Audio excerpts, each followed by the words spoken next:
Hello friends, সবাইকে welcome জানাই নতুন একটি ভিডিওতে। এই মুহূর্তে যে আপডেটটির দিকে আমরা নজর রাখবো সেটি হচ্ছে মাদ্রাসার গ্রুপ ডির নতুন মামলায় প্যানেল প্রকাশের নির্দেশ দিয়েছে কলকাতা হাইকোর্ট। সেখানে খুঁটিনাটি বেশ কিছু প্রশ্নের অ্যান্সার নিয়ে আজকের এই ভিডিও। গতকাল 10ই সেপ্টেম্বর 2024 তারিখে এই মামলার শুনানির বিস্তারিত ব্যাখ্যা আমরা করেছি। যদি কেউ না দেখে থাকেন আগের ভিডিওটা একটু দেখে নেবেন। তা সত্ত্বেও বেশ কিছু প্রশ্ন মনের মধ্যে ঘুরপাক খাচ্ছে। গতকাল সিঙ্গেল বেঞ্চ থেকে মাননীয় বিচারপতি অমৃতা সিনহা তিনি প্যানেল প্রকাশের নির্দেশ দিয়েছেন। এখন প্রশ্ন হলো, কাদের নিয়ে প্যানেল প্রস্তুত করবে মাদ্রাসা সার্ভিস কমিশন? অনলি 24,577 জনের, নাকি টোটাল অর্থাৎ 73,978 প্লাস 24,577 জনের সকল প্রার্থী নিয়ে প্যানেল প্রস্তুত করবে? তার ব্যাখ্যা করব আমরা এই ভিডিওতে। দ্বিতীয়ত, মাননীয় বিচারপতি অমৃতা সিনহা তিনি কি অ্যাকচুয়াল অর্ডার দিয়েছেন তা আমরা জানবো এই ভিডিওতে। তৃতীয়ত, গ্রুপ ডির অ্যাকচুয়াল ভ্যাকেন্সি কত রয়েছে? মাদ্রাসা সার্ভিস কমিশন তারা অ্যাকচুয়াল যে তথ্য দিয়েছে তাদের বক্তব্য সরাসরি তুলে ধরবো। সকলের মনে প্রশ্ন এসেছে যে ভ্যাকেন্সি 300 নাকি 3,000। সোশ্যাল মিডিয়া 3,000 বলছে, তো শুনানিতে কি উঠে এসছে তার প্রুফ দেবো এই ভিডিওর মধ্যে। চতুর্থত, কেন 73,978 জনের পরীক্ষা নতুন করে মাদ্রাসা সার্ভিস কমিশন কন্ডাক্ট করলো? বিস্তারিত থাকবে এই ভিডিওর মধ্যে। ভিডিওটি কোনো রকম স্কিপ না করে শেষ পর্যন্ত দেখার অনুরোধ রইল। চ্যানেলটি নতুন হলে অবশ্যই একটু সাবস্ক্রাইব করে রাখার অনুরোধ রইল। তো চলুন বিস্তারিত আমরা জেনে নিই। তো গতকাল মাদ্রাসা সার্ভিস কমিশনের গ্রুপ ডি নিয়োগের পরীক্ষা 2010 সালের রিক্রুটমেন্টের যে পরীক্ষা, সেই পরীক্ষা 2024 সালে এসে কন্ডাক্ট করছে মাদ্রাসা সার্ভিস কমিশন। এই কথা শুনে মাননীয় বিচারপতি অমৃতা সিনহা তিনি তীব্রভাবে আক্রমণ করেন, তীব্র ভাষায় ভৎসনা করেন মাদ্রাসা সার্ভিস কমিশনকে। তার এক ঝলক নমুনা আপনাদের দেখাবো, তো শুনে নিন কিভাবে ভৎসনা করেছে। The recruitment process started in the year 2010. And we are in 24. Yes. It's a shame upon you. You take 14 years to conduct an examination. But I have the explanation why this exam. I am not concerned with your 13-14 বছর ধরে তারা একটা পরীক্ষা conduct করতে পারলো না, তার জন্য তাদের লজ্জা হওয়া দরকার, এমনটাই অবজারভেশন মাননীয় বিচারপতির। দ্বিতীয় যে বিষয়টির দিকে নজর রাখবো সেটি হচ্ছে মাদ্রাসা সার্ভিস কমিশনের গ্রুপ ডি নিয়োগের অ্যাকচুয়াল ভ্যাকেন্সি কত রয়েছে। মাদ্রাসা সার্ভিস কমিশন তারা গতকাল কোর্টরুমে কি জানিয়েছে মাননীয় বিচারপতিকে, তো সরাসরি তাদের মুখ থেকে শুনে নিন, তারপর আমরা আলোচনায় আসবো। How many vacancies were there? How many vacancies were there in 2010? Number of vacancies near about 250 or 200, 300. What, 300 vacancies, more than 1 lakh candidates? তো আমরা পরিষ্কারভাবে বুঝতে পারলাম, শুনতে পেয়েছি যে 250 থেকে 300টি ভ্যাকেন্সি রয়েছে মাদ্রাসা সার্ভিস কমিশনের হাতে। বিভিন্ন জন এটা নিয়ে বিভ্রান্ত ছড়াচ্ছেন বা সোশ্যাল মিডিয়া এটা নিয়ে বিভ্রান্ত ছড়িয়েছে যে অ্যাকচুয়াল ভ্যাকেন্সি কত, বা আগেও অনেকে 3,000 ভ্যাকেন্সি রয়েছে এমনটাই জেনেছিলেন। কিন্তু কোর্টরুমে মাদ্রাসা সার্ভিস কমিশন তারা গ্রুপ ডি নিয়োগের একমাত্র অধিকর্তা মাদ্রাসা সার্ভিস কমিশন।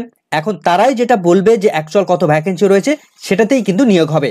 তো শুধুমাত্র এই 300টা ভ্যাকেন্সির জন্য 1 লাখ প্রার্থী তারা এই পরীক্ষায় বসেছে, সেটা জেনে মাননীয় বিচারপতি তিনি বিস্ময় প্রকাশ করেছেন। তৃতীয়ত যে প্রশ্নের দিকে নজর রাখবো, মাননীয় বিচারপতি অমৃতা সিনহা তিনি অ্যাকচুয়াল কি নির্দেশ দিয়েছেন, তিনি অ্যাকচুয়াল কি অর্ডারের মধ্যে উল্লেখ করেছেন। তো তিনি অর্ডার লেখার সময় মাদ্রাসা সার্ভিস কমিশনকে যে ডিরেকশন দিয়েছেন তার মূল বক্তব্য এমনটাই। তিনি বলছেন, directed to commission to complete the process of answer script and publish the panel within a period of 3 months. The aforesaid panel expire on 12 September 2024. The commission is directed to act in strict accordance with the passed by the division bench. অর্থাৎ মাননীয় বিচারপতি অমৃতা সিনহা তিনি answer স্ক্রিপ্টকে evaluation করতে বললেন এবং panel prepare করতে বললেন এবং সেটাকে পাবলিশ করতে বললেন। কত দিনের মধ্যে? 3 মাসের মধ্যে। এই 3 মাস কবে শেষ হচ্ছে? ডিভিশন বেঞ্চ যেমন নির্দেশ দিয়েছিল তেমনটাই সেই নির্দেশকে কার্যকরী করতে বললেন। ডিভিশন বেঞ্চ নির্দেশ দিয়েছিল 13ই জুন 2024 তারিখে। সেই নির্দেশের পর 3 মাসের মধ্যে সমস্ত রিক্রুটমেন্ট প্রসেস কমপ্লিট করার নির্দেশ ছিল। সেই মতো লাস্ট ডেট এসে গিয়ে দাঁড়ায় আগামী 12ই সেপ্টেম্বর 2024 তারিখ, অর্থাৎ আর মাত্র একটা দিন হাতে রয়েছে। 13 তারিখ তার পরের দিনই, অর্থাৎ 1-2 দিন মাদ্রাসা সার্ভিস কমিশনের হাতে আছে। এই 2 দিনের মধ্যে তাদের রেজাল্ট পাবলিশ করতে হবে। তো ডিভিশন বেঞ্চের সেই নির্দেশকেই মাননীয় বিচারপতি তিনি কন্টিনিউ করলেন। অর্থাৎ মাননীয় বিচারপতি সিঙ্গেল বেঞ্চ থেকে নতুনভাবে কোনো ডিরেকশন দিলেন না, শুধুমাত্র ডিভিশন বেঞ্চ যে ডিরেকশন দিয়েছিল, যে নির্দেশ দিয়েছিল সেটাকে স্ট্রিক্টলি ফলো করার নির্দেশ দিলেন। এখন বিষয় হচ্ছে ডিভিশন বেঞ্চ কি নির্দেশ দিয়েছিল। তো চলুন আমরা অর্ডার কপির বিস্তারিত ব্যাখ্যা দেখে নিই ডিভিশন বেঞ্চ থেকে কি নির্দেশ এসেছিল। তো ডিভিশন বেঞ্চে 13ই জুন 2024 তারিখে কলকাতা হাইকোর্টের ডিভিশন বেঞ্চের যার ম্যাট নাম্বার 907/2018 তারিখের যার সঙ্গে ক্যানে যুক্ত ছিল, তো মাদ্রাসা সার্ভিস কমিশন তারা ডিভিশন বেঞ্চে চ্যালেঞ্জ জানিয়েছিল। সিঙ্গেল বেঞ্চে এই সৌমেন মালাকার তিনি পিটিশনার ছিলেন, ডিভিশন বেঞ্চে এখন রেসপন্ডেন্ট রয়েছেন। তো এই মামলায় যে নির্দেশ ডিভিশন বেঞ্চ দিয়েছিল মাননীয় বিচারপতি প্রসেনজিৎ বিশ্বাস এবং মাননীয় বিচারপতি হরিশ ট্যান্ডন মহাশয়রা সেই নির্দেশকেই কার্যকরী করার নির্দেশ দিলেন সিঙ্গেল বেঞ্চ থেকে। তো এই অর্ডারের মূল বক্তব্য যেখানে উল্লেখ করা রয়েছে, আমি ডিটেলসটা বলবো না, মূল বক্তব্য যেখানে বলা রয়েছে সেটুকুই আমরা তুলে ধরার চেষ্টা করব। তো ডিভিশন বেঞ্চের অর্ডারের 17 নম্বর পয়েন্টটা সব থেকে গুরুত্বপূর্ণ পয়েন্ট, এখানে অর্ডার দেওয়া রয়েছে। তো সেখানের মূল বক্তব্যটা যদি আমরা দেখি তাহলে আমরা দেখতে পাবো নিচের দিকে যেটা বলা হচ্ছে, we are unable to comprehend the stand of applicant that, অর্থাৎ মাননীয় বিচারপতিরা তারা বুঝে উঠতে পারছেন না যে কেন মাদ্রাসা সার্ভিস কমিশন তারা নতুন ভাবে চ্যালেঞ্জ করলো এই মামলাটিকে, কেন তারা ডিভিশন বেঞ্চে নতুন করে মামলা করলো। এবং তারপরেই সব থেকে গুরুত্বপূর্ণ লাইন তুলে ধরা হয়েছে, পরীক্ষা নিতে পারবে কি পারবে না তা কিন্তু পরিষ্কারভাবে এখানে মেনশন করা আছে। দেখুন কি বলা হচ্ছে, that further written test is required to the conducted when the same was not accepted by the single bench as well as the division bench। পরিষ্কারভাবে এখানে বলে দিলেন যে মাদ্রাসা সার্ভিস কমিশন তারা বলছে ফার্দার রিটেন টেস্ট রিকোয়ার্ড, অর্থাৎ নতুন করে আবার রিটেন টেস্ট, নতুন করে আবার পরীক্ষা নিতে হবে, প্রয়োজন রয়েছে নতুন করে পরীক্ষা নেওয়ার, যেখানে সিঙ্গেল বেঞ্চ সেটাকে অ্যাকসেপ্ট করেননি।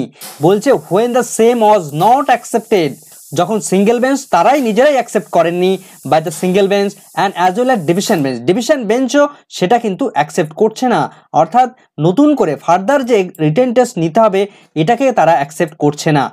And the direction was plain and simple that, মূল নির্দেশটা সহজ সরলভাবে তারা যদি দেখে তাহলে বুঝতে পারবে, after conducting the written examination the answer script are to be evaluated, written test পরীক্ষা নেওয়ার পর যে অ্যান্সার স্ক্রিপ্টটা রয়েছে সেটাকে এভালুয়েশন করা হবে। And the panel is required to B prepare including the successful candidate, এবং প্যানেলটা প্রস্তুত করার জন্য নির্দেশ দিচ্ছে, সাকসেসফুল ক্যান্ডিডেটদেরকে নিয়ে প্যানেল প্রিপেয়ার করার নির্দেশ তারা দিচ্ছেন। 18 নম্বর পয়েন্টেও গুরুত্বপূর্ণ তথ্য দেওয়া আছে বা নির্দেশ দেওয়া আছে। তো মূল বক্তব্যটা এখান থেকে বলা হচ্ছে, however, taking a pragmatic view of the matter, we extended the time for a period of 3 months from the date to complete the exercise strictly in turn with the order of the single bench as affirmed by the division bench। সমগ্র দিক বিচার বিবেচনা করে তারা যে সমস্ত যুক্তিসঙ্গত বিষয় বা ভিউতে তারা এসছেন, যে সিঙ্গেল বেঞ্চ যেমন নির্দেশ দিয়েছিল তেমন নির্দেশটাই তারা কার্যকরী করছেন বা সেই নির্দেশটাই দিচ্ছেন, এবং সেটাকে স্ট্রিক্টলি 3 মাসের মধ্যে তারা প্যানেল প্রস্তুত করতে বললেন এবং সেই সিঙ্গেল বেঞ্চের অর্ডারটাকে কার্যকরী করতে বললেন। এখন প্রশ্ন হচ্ছে যে মাদ্রাসা সার্ভিস কমিশন কাদের নিয়ে প্যানেল প্রস্তুত করবে, শুধুমাত্র 24,577 জনের, নাকি 73,978 প্লাস 24,577 জন, অর্থাৎ অল ক্যান্ডিডেটের নিয়ে প্যানেল প্রস্তুত করবে? দেখুন, শুনানির সময় পিটিশনারের জুনিয়র লয়ার তিনি বলছিলেন যে তারা এই মামলাটিকে চ্যালেঞ্জ জানিয়েছে, এর মূল কারণ হচ্ছে দ্রুত প্যানেল প্রকাশ করুক মাদ্রাসা সার্ভিস কমিশন, এমনটি নয়, মাদ্রাসা সার্ভিস কমিশন তারা নতুন করে কেন আবার এক্সামিনেশন নিল তার কারণে, তার সেটা যে ইললিগাল সেটাকে তারা দেখানোর জন্য এই মামলাটিকে চ্যালেঞ্জ জানিয়েছে। কিন্তু মাননীয় বিচারপতি অমৃতা সিনহা তিনি এই কথা শোনার পর তিনি কিন্তু এই মামলার আর ভিতরে ঢুকলেন না, তিনি নির্দেশ দিলেন যে ডিভিশন বেঞ্চ যেমন নির্দেশ দিয়েছে সেই নির্দেশটাকেই কার্যকরী করতে হবে এবং সবার আগে এই প্যানেলটা প্রিপেয়ার করতে বললেন। এখন প্যানেল কিভাবে প্রিপেয়ার হবে, মাদ্রাসা সার্ভিস কমিশন তাদের উপর সম্পূর্ণভাবে নির্ভর করছে এই প্যানেল কিভাবে প্রস্তুত হবে। যেহেতু মাদ্রাসা সার্ভিস কমিশন তারা পরীক্ষা নিয়েছে, সুতরাং তারা এই মুহূর্তে দাঁড়িয়ে সমস্ত ক্যান্ডিডেটের নিয়েই প্যানেল প্রস্তুত করবে। তো পিটিশনাররা যখন তারা দাবি জানিয়েছে যে কেন এই 73,978 জনকে নতুন করে পরীক্ষা নিয়েছে বা কেন তারা ইনক্লুড হবে, এই প্রশ্নের উত্তরে মাননীয় বিচারপতি বললেন, ঠিক আছে, আপাতত মাদ্রাসা সার্ভিস কমিশন তারা প্যানেল প্রিপেয়ার করুক, নেক্সট দিন আপনারা আসুন, সেই দিনই আমরা একটা ডিরেকশন দেব। তবে মাননীয় বিচারপতি তিনি স্ট্রিক্টলি বলে দিয়েছেন যে মাদ্রাসা সার্ভিস কমিশন তারা প্যানেল প্রিপেয়ার করবে ঠিকই, তবে সম্পূর্ণ নিয়োগ প্রসেসটা কোর্টের মনিটরিংয়েই কমপ্লিট করতে হবে মাদ্রাসা সার্ভিস কমিশনকে। তাহলে এই মুহূর্তে দাঁড়িয়ে যেহেতু মাদ্রাসা সার্ভিস কমিশনের উপর সম্পূর্ণটা নির্ভর করছে, সেহেতু তারা কিন্তু সমস্ত ক্যান্ডিডেটের প্যানেল প্রস্তুত করবে। তবে ডিভিশন বেঞ্চের যে অংশটা দেখালাম সেই অংশটা থেকে আমরা কিন্তু পরিষ্কার বুঝতে পারছি যে মাদ্রাসা সার্ভিস কমিশন নতুন করে আর পরীক্ষা নিতে পারবে না, কিন্তু তারা অলরেডি পরীক্ষা নিয়ে ফেলেছে এখন দেখা যাক যে ফাইনালি মাননীয় বিচারপতি অমৃতা সিনহা তিনি কি নির্দেশ দেন বা সমস্তটা দেখার পর তিনি কি নির্দেশ দেন। এখন পঞ্চম যে প্রশ্নের দিকে নজর রাখবো সেটি হচ্ছে কেন ৭৩,৯৭৮ জনের পরীক্ষা নতুনভাবে নিল মাদ্রাসা সার্ভিস কমিশন। তো শুনানির সময় তারা যে যুক্তিটা দেখিয়েছে যে ২০১১ সালে তারা যখন এই প্রিলি পরীক্ষাটা নিয়েছিল তখন ৩টি সেশনে এই প্রিলি পরীক্ষাটা কন্ডাক্ট করেছিল। এরপর তারা যখন এই রেজাল্টকে এভালুয়েশন করে তখন একটা সেশনের যে অ্যান্সার কি তারা রেডি করেছিল সেই অ্যান্সার কি নিয়ে বাদবাকি দুটো সেশনের এভালুয়েশন তারা ওই অ্যান্সার কি দেখিয়ে তারা করেছিল। ফলে একটা টেকনিক্যাল এরর তাদের মধ্যে দেখা গিয়েছিল। ফলে বহু পরীক্ষার্থী তারা মেন রিটেন পরীক্ষা তারা দিতে পারেননি। তার ফলে এই ৭৩,৯৭৮ জনের নতুনভাবে পরীক্ষা নিতে বাধ্য হয়েছে মাদ্রাসা সার্ভিস কমিশন। নিজেদের কাছে স্বচ্ছতা বজায় রাখার জন্য তারা এই নতুনভাবে পরীক্ষাটা নিল। তো এই মুহূর্তে দাঁড়িয়ে মাদ্রাসা সার্ভিস কমিশনের মাত্র একটা বা দুটো দিন মাত্র হাতে রয়েছে। তো আগামীকাল লাস্ট ডেট ১২ তারিখ, আগামীকালকেই কিন্তু মাদ্রাসা সার্ভিস কমিশনের রেজাল্ট প্রকাশিত হবে। সুতরাং টোটাল ক্যান্ডিডেটদের নিয়েই কিন্তু মাদ্রাসা সার্ভিস কমিশন তারা তাদের রেজাল্ট প্রিপেয়ার করছে। এরপর এই মামলাটি 18 সেপ্টেম্বর 2024 তারিখে লিস্টেড করে রেখেছেন মাননীয় বিচারপতি অমৃতা সিনহা। তো সেদিনই সমস্ত এই প্যানেল দেখার পর অ্যাকচুয়ালি ৭৩,০০০ জন ক্যান্ডিডেট তারা যোগ্য কি যোগ্য নয় সেদিনই কিন্তু তিনি বিচার করবেন। তারপরে তিনি কিন্তু একটা ডিরেকশন দেবেন। তো দেখা যাক কি পরবর্তী আপডেট উঠে আসে, সেদিকে আমাদের নজর থাকবে। আপাতত এই ভিডিওটা এখানে শেষ করছি। ভিডিওটা সম্পূর্ণ দেখার জন্য সকলকে ধন্যবাদ।